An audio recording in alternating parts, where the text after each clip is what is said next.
za nas pa vemo, da je pač mesto dobilo vodovod. Tako, zdaj pa bomo midve z drago Josipino šli malo po svoje. Vi pa greste za Anjo, oziroma pride še Timotej dol, vaša kočija. Tako, jaz pa moram imeti eno spletično, da se vidimo kmalu. In jaz se bom z vami v bistvu tukaj povzpela po našem vodovodnem stolpu. V bistvu je bil stolp zgrajen 1914. za potrebe mestnega vodovoda. Danes pa je od oktobra 2022 to pravzaprav kulturni objekt, v katerem ima naš muzej, Posavski muzej Brežice, torej svojo vsebino. Tako da na novo je narejenih 6 nadstropij. V prvih 4 predstavljamo zgodbo o vodi, o vodovodu na našem območju, v 5. in 6. pa imamo razgledni točki. 5. nadstropje je tam, ko so te balkončki, ko jih tudi vidite tukaj na posnetku, tako da tam boste šli lahko malo ven. Sicer razgleda danes ne bomo še najbolj bi malo pokvarila poleg teme, ampak boste si vseeno lahko pogledali.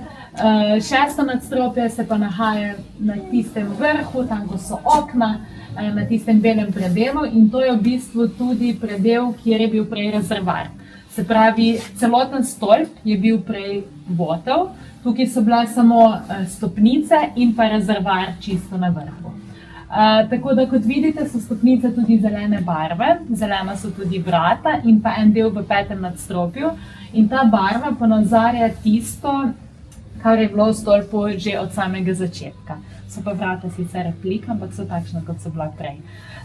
Vse ostalo, torej kar je pa belo in v drugih odtenkih, je pa takšno, je pa to, kar je bilo torej dodano naknadno. Evo, zdaj pa v bistvu mislim, da bomo lahko šli kar vsi v eni skupini, ker nas ni tukaj, ki je bilo prvotno načrtovano. Evo, kjer izvojite. Tako, v tem nadstropju najprej govorimo o 2000 letih preskrbe z vodo. In sicer pripravljen imamo filmček na televiziji, ki je povezan s tole mizo pred nami. In na mizi se bodo prižigale lučke, ki bodo kazale, kje je potekal vodovod, kje so stali vodnjaki. So pa 3 vrtljivi podstavki, to pa lahko vajo prosim, da boste pomagala, kaj? Lahko? Evo, in ko bo tam pisalo, vam bomo mi povedali, pa boste sam obrnili, da bo potem šel posnetek naprej. Prav?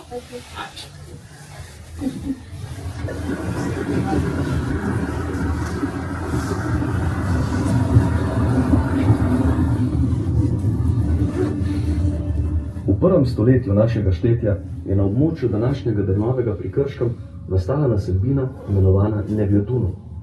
Rimski cesar Vespazijan je leta 69 podelil mestne pravice. Mesto je bilo zaradi lege ob reki Savi pomembno središče širšega območja. 8 km dolg vodovod je potekal od vodnega zajetja Vir pod Gorjanci mimo današnjih vasi Brvi, Cerklje ob Krki, Gorenja Pirošica in Zasad vse do Drnovega.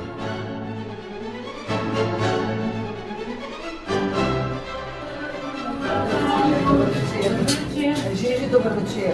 Zdaj pa želi omagali, pa se že vozijo. Kaj strašljivo, ne? Ja, se je.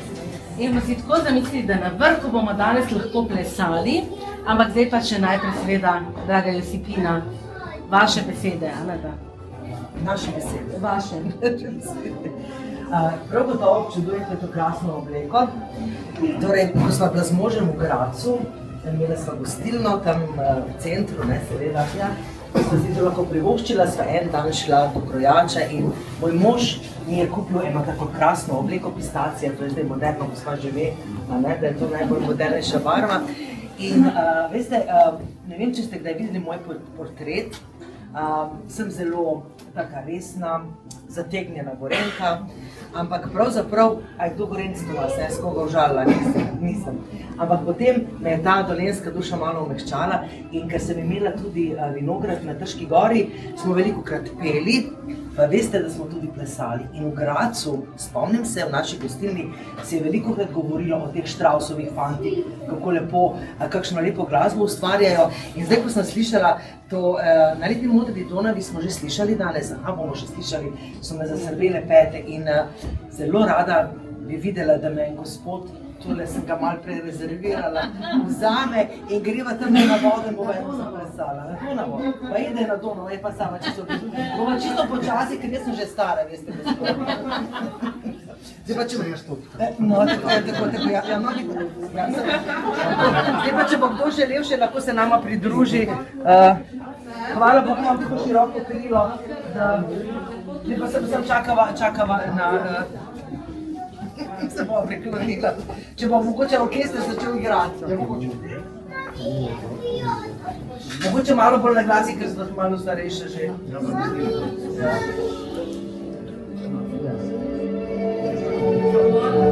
Še malo počakamo, dobro. Aha, to je zdaj uvod, ja.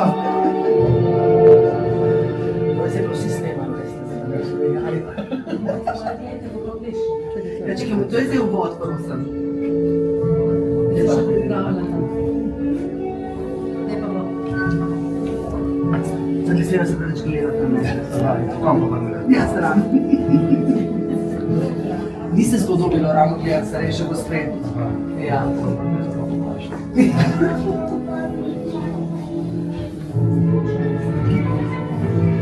Vse so pa pognali.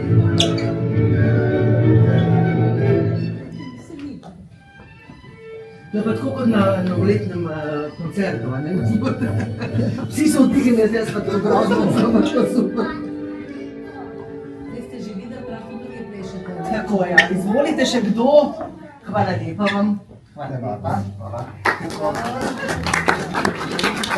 Če se še kakšen gospod najde, bomo mogli, ne vem, gospod, ko ste vi pisali z mano. Ne smete koliko pa žena. Ja, ti gre plesati. Vse lepo to. Še vmes, ne? No, nekaj zbira. Jaz mi posebno sem bil. Še bo pa ne svete. Še drugi, ne? Ti valjim rado. To pa sem tu. Sam mislite. Bo pa, če bo ne, je pa lepo. Kje? A mislim od mene? Ja, lejte. Še počakamo. Ja, veste, kak je to. Hvala lepa, najlepša hvala. Tako še gospoda in aplavz. Povedali smo to z 200-letnico rojstva tega gospodiča Johana Straussa mlajšega, ne? Ker seveda je Josipina živela v tem času, ko je bil valček izjemno popularen in zagotovo je kdaj tudi plesala, ne? Ker na plavi, kaže na lepi modri Donavi, ne? Je bil takoj, ko je Strauss to napisal, izjemno popularen. Tako kot bi zdaj, kjer je najbolj popularna muzika. Evo, tukaj imamo mladeniča. Kaj bi rekli zdaj najbolj popularen komad? Rap, pop, ne konkreten, kater? Ti Rožica. Ni. Kaj pa? Ja, v mojih časih je bilo 4 godci špilajo, no? Ja. To je bil najpopularnejši komad. Pred 150 leti. Mogoče? A bomo zapeli 4 godci malo poznam? Ja, ti mi boš pomagal. Kosica mala, večernem mraku, vse že mirno spava.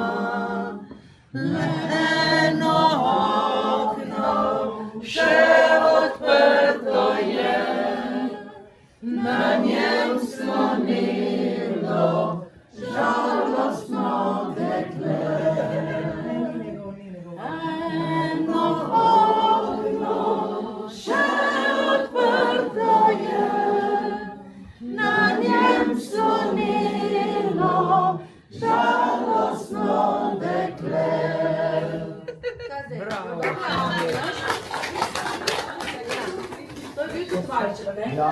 V bistvu je Strauss valček pobral iz ljudske pesmi, ne? Ni se Strauss zmislil valčka, v bistvu so se naši predniki zmislili valček. In zdaj, ali je bil kakšen Sloven zraven ali ne, ne vemo, ampak na Dunaju je bilo vedno veliko Slovencev, ker mi smo bili vedno zelo prisotni na dvoru. Tako da recimo danes, ko imamo pač tak poseben dogodek, lahko rečemo, da je zagotovo Strauss poznal Slaka. In letos, ko je bila 200-letnica rojstva, so imeli ogromno dogodkov, vse posod je bil ta Strauss, ne, tako da so se mu posvetili.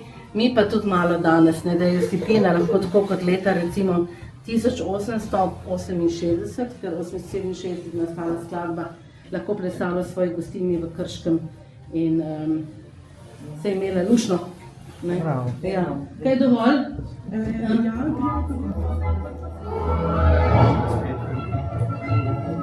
Tako fajn muska, ne?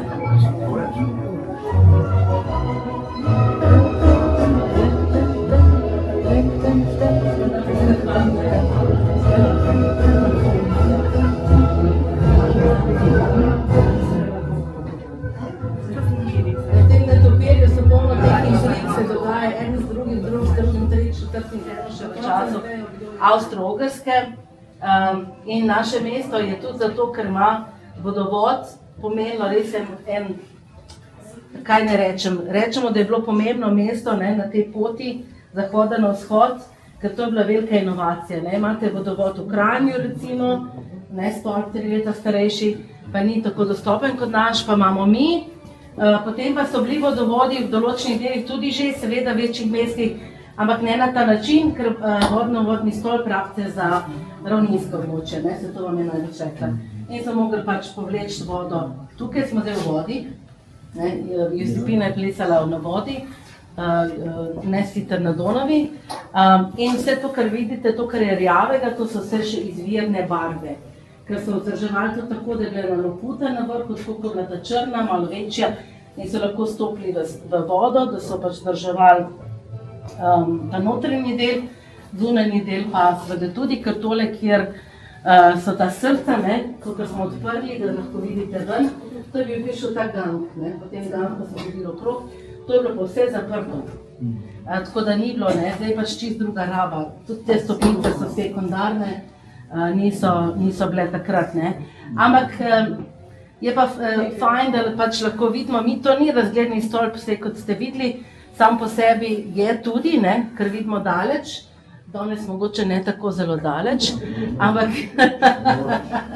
vidimo pa. Zdaj mogoče tisti, ki ste Brežičani, se spomnite, da je imel stolp tudi polkna, to je bilo včasih odprta pa zaprta. To je bila ena velika dilema za nas, ko smo delali to prenovo, ker v bistvu polkna bi nam predstavljala en velik problem pri odpiranju in zapiranju, ker vse smo imeli eno idejo, da ko je stolp odprt, bo odprta, ko bo zaprta, ampak to vsak dan, pa zelo je visoko, pa tako, tako da smo se pol odločili, da vseeno okna pač nimajo več polken, ker je čisto ena druga raba in gledamo ven, ker oken pa ne odpiramo, je visoko, mislim, da se odpreti, ampak tako.